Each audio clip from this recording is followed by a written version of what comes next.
Hi, everybody, and welcome to Fusion Podcast. Today is a special edition because it's the 10th episode. So thank you so much, Guy, for being with us. So Fusion is a podcast that gives you permission to think differently and to push you to a new level of understanding and awareness. A safe space where you tap into your level of abundance in all areas of your life and business. I'm Gigi, your provider of happiness. So in today's conversation, we have Attila Magayer, co-founder of and managing director of Mamukko. Hello, Attila. How are you doing? Gigi, how are you today? Thanks for having me here. I'm really happy to have you. Like every guest, it's always great to broadcast people who are doing great things in Ireland and in Cork. So thank you. Thank you. So to give a bit of an introduction of yourself, you are the fifth generation of a leather worker and the first generation upcycler in Ireland. Yes. And you are kind of a pioneer, to say it, in Ireland. You are passionate about reusing sustainability and sewing product. So can you give us a bit of overview of what is behind and who is behind Mamukko? Mamukko is a brand of upcycled bags. Is a sustainable family business based in Kinsale and producing bags of quality upcycled from the various products for the last decade. So it's more than 11 years. We've been crafting bags from post-consumer sales, life rafts, airplane seat leather, airplane seat buckles. And this journey started in 2011 in Kinsale. I started the business with my brother. Mm-hmm. And so our background is in the leather craft, but we wanted to do something different. And organically, the business evolved from, so not to run a traditional leather bag making business, but we wanted to be more sustainable, eco-friendly and conscious. Mm-hmm. And that's why we started to source these materials and make the bags from these various materials. That's really great because eco-conscious is something that people pay attention about the process behind. So you just mentioned that you are using airplane seats. Can you give us your input regarding the process? If it changed from using leather or sails, what's the difference by using that material? So we always try to source materials that suit the bags. For us, it's very important that if we make a quality product, that one of our manifesto is that to create products that last. So mm-hmm. They have to be durable. So, and airplane seat leather, of course, it's a durable material. We have a source that replaces leather on the aircrafts. Mm-hmm. And when we source the leather, we are able to use the material for the products. What it's important is that we always work around the materials. So from a certain airplane seat, you can design a certain product. And mm-hmm. then we sometimes combine with other materials. And that's the uniqueness of the Mamukko. Trying, mixing the materials and see how it behaves. But it has to last, definitely. It has to last. Mm-hmm. Okay. You just mentioned your brother. So you started the journey with working with your brother. How has it been? How has it been? Yes, it was 8 years together. Mm-hmm. It was a beautiful journey, and I learned. So I treat him as a master. So I learned everything from Levi. So he was the creative director and the designer of the business. And during the 8 years, I was of course in production. I was the sale cutter, but I ran the business myself. So I ran the business aspect, and he was the creative part. Just like, when you run a business in a family, the boundaries are different. We always kept the boundaries and, between ourselves. But so he's also an artist, and his life he had to make the decision to leave the business after mm-hmm. 8 years. But we are still good friends, and I'm really pleased. And so Levi is the guy whose nickname is Mamukko, so mm-hmm. he gave the name. He gave his nickname to the business, and we are really proudly carrying on the heritage of Mamukko. And yeah, you're doing well, guys. So keep it up. it's we've been in business 11 years, so we are pioneering the reuse, and we are really passionate, and it takes commitment and real drive to be conscious and to run a sustainable business. Yeah. Yeah. And I think it's important as well to have concrete example. This season, we really highlight family business or couple business running together, so we can have as well insight, advice of people who are already into that, but as well might look for strengths, for some encouragement or concrete example. So thank you for your authenticity. We like that. Always original. Yeah, thank you. So regarding Mamukko community, can you explain to us the uniqueness of your product? Mamukko was always about being original and authentic and true to our values. So, and luckily the brand has a very good reputation. What makes us different? So we always hear that, oh, we've seen something similar, but this is different. So probably it's our heritage of leathercraft. For us, the designing, we are kind of like guerrilla designers, creating original designs, unique designs, not going with the mainstream. And we are not a traditional fashion brand either, because in traditional fashion brands, there's colors, there are things that come back regularly, like for seasons. For us, we don't have that opportunity. We just, when you're using post-consumer materials, you source and you adapt. You source, let's say you source a Hugo Boss sale or a Camper sale, which were branded and sponsored by big brands. Those sales have a certain color, so you try to use those colors for your production. And of course, you try to mix these sales with certain leather that you are able to source. So all these materials give a flavor, an element to our products, and the way we put them together, that gives the uniqueness of the product and the brand. You just said that you might receive in terms of the distribution, the production, some items from a bigger brand. As you cannot choose especially the color, so it might be one of the challenge as well when you don't know exactly how the material will look like, and then after you need to draw the props, or how do you function? We have many designs, so we experimented a lot in the last 11 years in the beginning. So now we are aware. Now we know what material functions works for certain materials.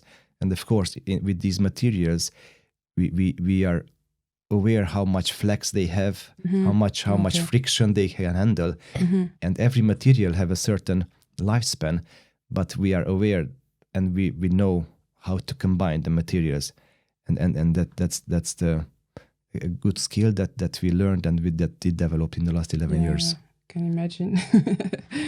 Can you share some example of upcycle craft that you are particularly proud of?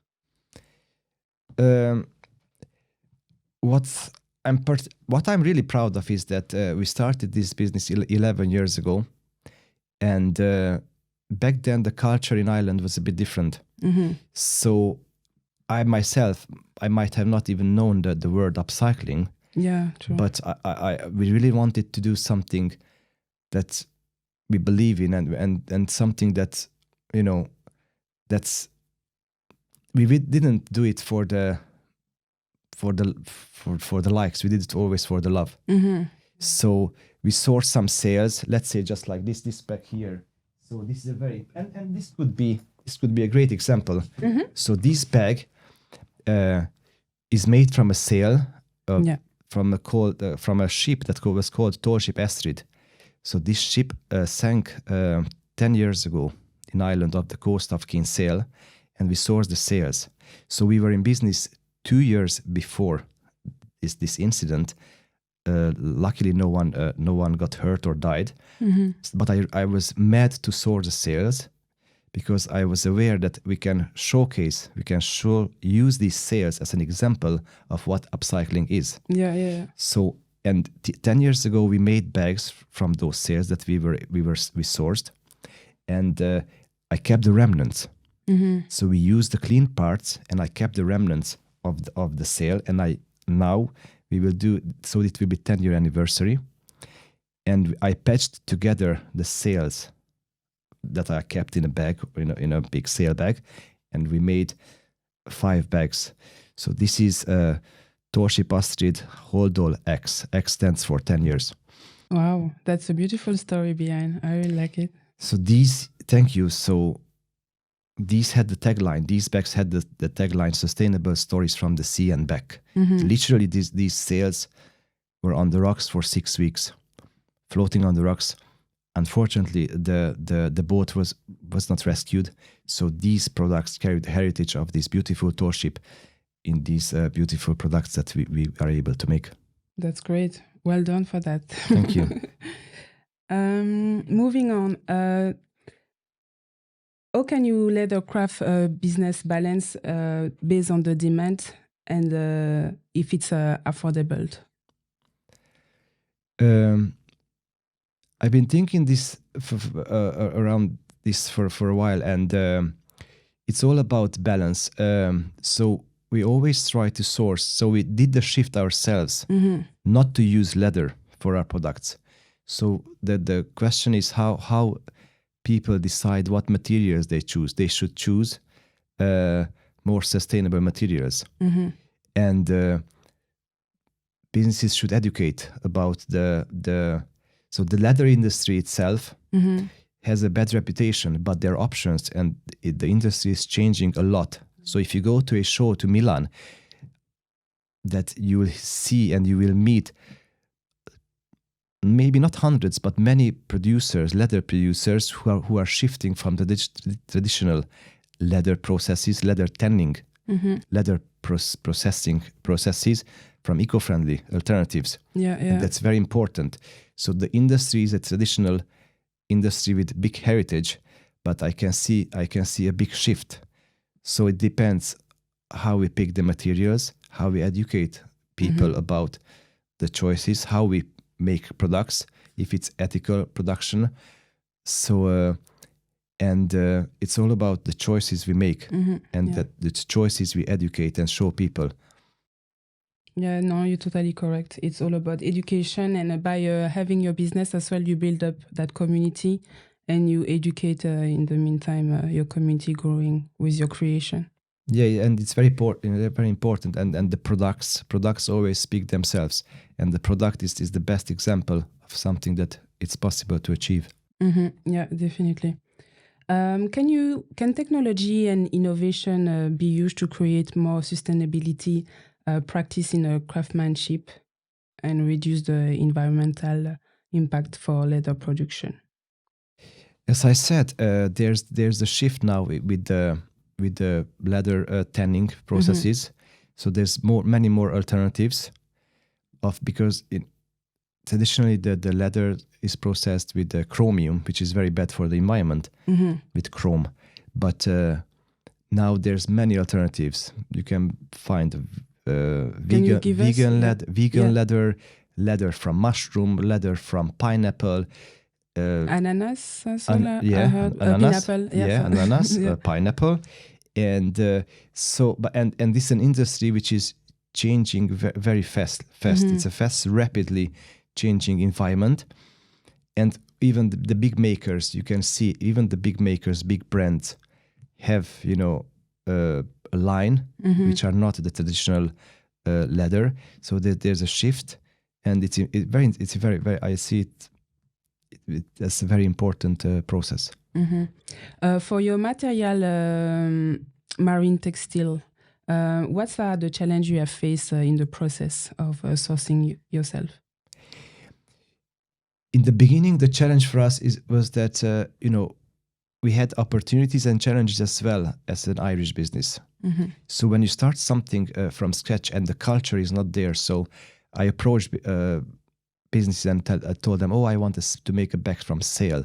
they said, oh, how is that possible? Or, you know, so that we didn't have the network, we didn't have the brand wasn't established.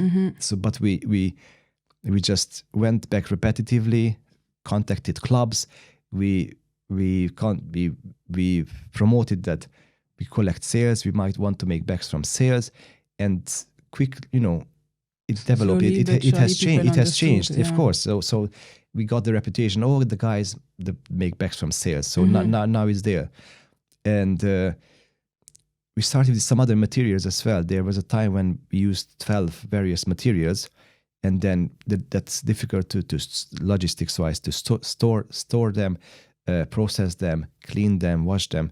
So now we have used 7 materials. The main materials are still sales from boats, local sales as well, also sales that are branded and sponsored by big races that have a racing history. Yeah. And that's good. That's a nice selling point. People love that. We also use life rafts, natural rubber life rafts. We are the pioneers of natural rubber life raft reuse on the whole market. Natural rubber is a rare material, critical material, and it's good for our process. We also use airplane seats. We also use fishing nets. Now we have a network, so businesses and people know that the guys reuse these materials. So now it's not easy. So we can source them, we can store them. So at the moment, that's not a challenge. So patience and drive and work and commitment that pays off. I love from the beginning you just said you didn't do it for the like, and that's something that it's always important to remind. When you have the why, the vision will come and will shape, and the success will come afterward. And success is not only financially, you know, it's about as well be driven and going through all the challenge while building the business. So yeah, we've always had that drive ever since from the beginning.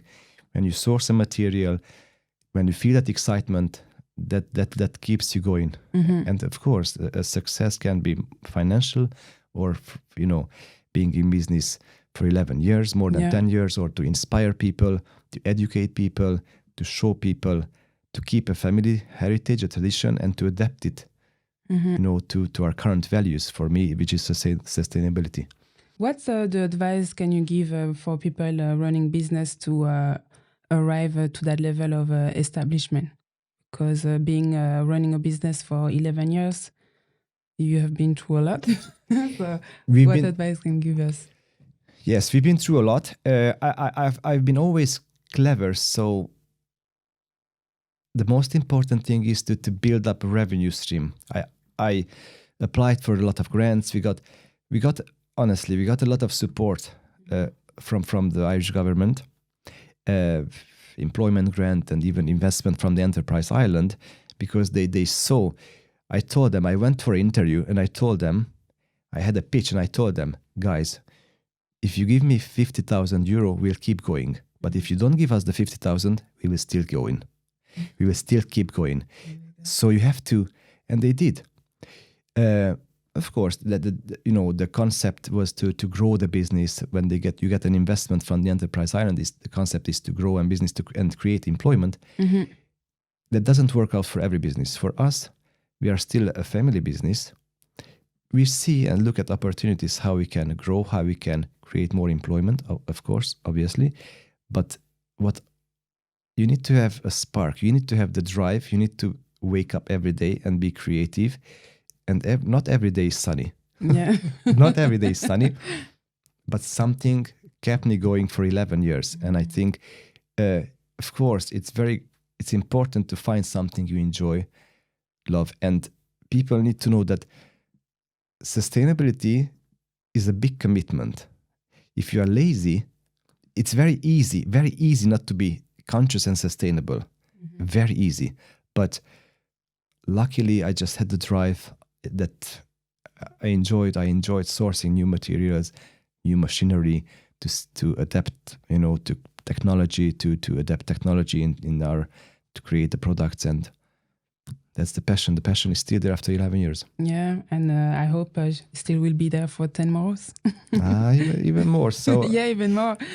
Can you help us, can you help us? Yeah, can you give how the audience or individual or business incorporate upcycling craft, into their daily life and operations? So, what the benefit of it they can expect from doing that? you can't always see direct impact. What I've seen. So why I always mention this to people and tell people, my grandfather was a master cooper. Okay. And when he asked me to straighten nails, and because he had a box with the nails that will be reused. So he didn't throw out nails. He reused the nails. So very simple things. My grandmother, he used to wash and dry plastic bags for reuse. So the consciousness and it's from the household. Yeah, it comes with simple things. But for me, reuse, recycling is just very obvious. Yeah. And I do it every day. But I see a change, and the new generation is becoming more aware. My son, and then they learn it from school. So the education is there, and they learn to be more responsible and to be more conscious with their behaviors and with their how they throw things out and how they pick things up. Yeah, it's important. Your environment again will influence on how you see sustainability. Gonna get it as something valuable on your daily life or not, but it's still something really challenging, I think. The culture and behaviors change slowly, but I still believe that we still have time to change, and we need to change. Yeah, I truly believe that as well. As long as the change is operating, maybe not at the speed that we wish, but it's still operating. So it means that there are people who are creating things to facilitate recycling and this kind of thing. So yeah, and when we started 11 years, as I said, I didn't know, I wasn't aware of the word upcycling, and now, we have a shop, and we always say, we upcycle the materials, and when they come in, American tourists, whatever countries from, people know the word upcycling is there. True. So the culture is changing, behaviors are changing, and the knowledge is there. So hopefully the actions will follow. Any future project or workshop? Because I can see as well on your website you do some workshop. So can you explain for the people in Ireland so they can attend them? Yes, we started a workshop series called Upcycling with Mamukko. We collaborate with Fast Forward, with a talented and very passionate girl, Eilish. So we do upcycling workshops. We go to some businesses who want to show so the workshop is upcycling. We do a keyring, and we show what's possible, how we can transform even a small piece of material into something functional and upcycled. Okay. Do you have any soon, or people can attend? We are looking at the possibility of running this in our shop as well in Kinsale. So we're just working this out, how we can create the bookings and how we can get people to the shop, and we also plan to create workshops in our workshop as well, because people are really interested in what we do, so design element, the stitching element, using a sewing machine. So all these, we are just working on the infrastructure, how we can run all these in the future. Okay, cool. Hopefully, and I'm sure it will be successful because everything that you have in your hand right now is just like blossoming. Thank you. No, it needs to be said. Any advice that you can give to any individual interested in creating upcycling props or craft project? What advice can you give them, and how can they get started? As I said, for me, when I want to create something, it's important how you source. There, everything can be turned into something functional and useful. I want to inspire people to create something that has a future life. So I don't create an elephant out of something just to see it and to stand there. Of course, that's important. But if you source a material, if you see something that you can have a new life. So the phrase upcycling is to create something, to take a used material or post-consumer material and to create a new product out of a previous material and add value. So see how you can add value to something that had a previous life and something that lasts and can be useful, functional as well. That's a really great advice, add value, because I think we all have that capability of creating. As long as you can think, I always say that, as long as you can think, you can create. So, and everyone is unique. So definitely for people who want to go into the upcycling world and sustainability, just use your creativity. Of course, yeah. Just moving on as well, before handing, you partner as well with your wife. She's doing sewing. How is it the process for that? If you can speak a bit. Thanks for asking, because sewing is one of my passions. So, of course, I'm not a trained stitcher, just like she is. So she's a professional seamstress, and so sewing. So she studied in school in a vocational school in Hungary, and she also used to work in a shoe factory in Hungary. So for her, but that was a different experience. So when you work on a production line, there's a bit of pressure, and so he never thought that one day he will enjoy sewing as much as she does now for Mamukko. And I'm really, really proud of her. Yeah. She's not here at the moment, but the sewing, my brother has always said that the sewing can lift the product really highly, or a bad stitching can lower the product. And for us to create a premium product, just like we do, the sewing has to be perfect. And I'm very serious about this. So, imagine. She thinks I drive her mad, but when there's quality control, the stitch has to be there. I like that. So thank you so much, Mamukko, for your time. Guys, don't forget to tune in on the YouTube channel. Follow Mamukko on Instagram. We will put the details. Don't hesitate to put comment as well to see how you like it, the episode. And stay tuned and see you next Monday for the next episode. Bye. Thank you.